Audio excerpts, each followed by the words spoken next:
Alright, this week's video going to be a little bit different. You're going to be coming with me inside as we take a look at Where the Wild Things Are, the newest poster I just made. You're going to watch me from start to finish, time-lapse, for the first time ever, the art that I am making. So, without further ado, let's go check it out. Let's see how I made my Where the Wild Things poster is. Enjoy. Alright, so kind of when I get started on some of these things, I like to set my scene for the most part.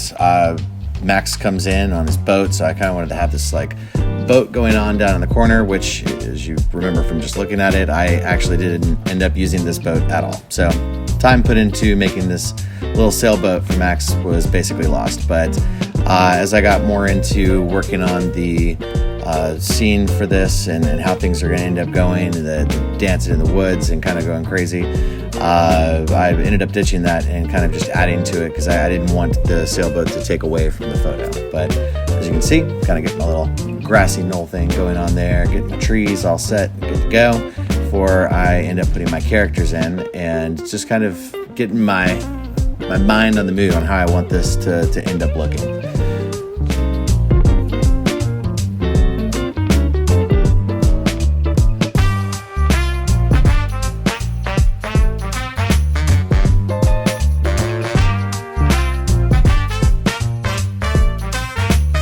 I really enjoyed working on Carol, the kind of head monster there. I wanted him to look kind of scary. I mean, it's a dark story, but I didn't want him to be too intimidating because, again, this is most likely going into my son's bedroom, who is a little baby. So I don't want him to be freaked out by this, but also, like look cool and friendly while also being, a little dark because the story itself is just a little dark as well.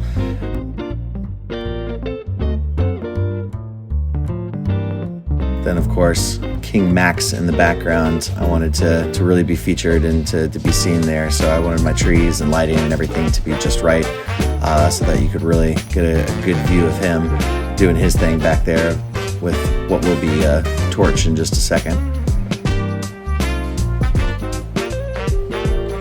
But it was really important for me to go ahead and get that scene going because that's going to kind of show me where my lighting is and how I want things to be on the characters as they go along. So when I'm doing these kind of minimal designs and stuff, it's not too much of a worry on the heavier details that are going through here, which is great, but it also just doesn't really seem to be needed. It's just nice and clean, crisp, straight to the point, and then the colors and everything else around it are really going to do most of the work. So I think this is about the time that I decided to ditch the boat. Yep, there it goes.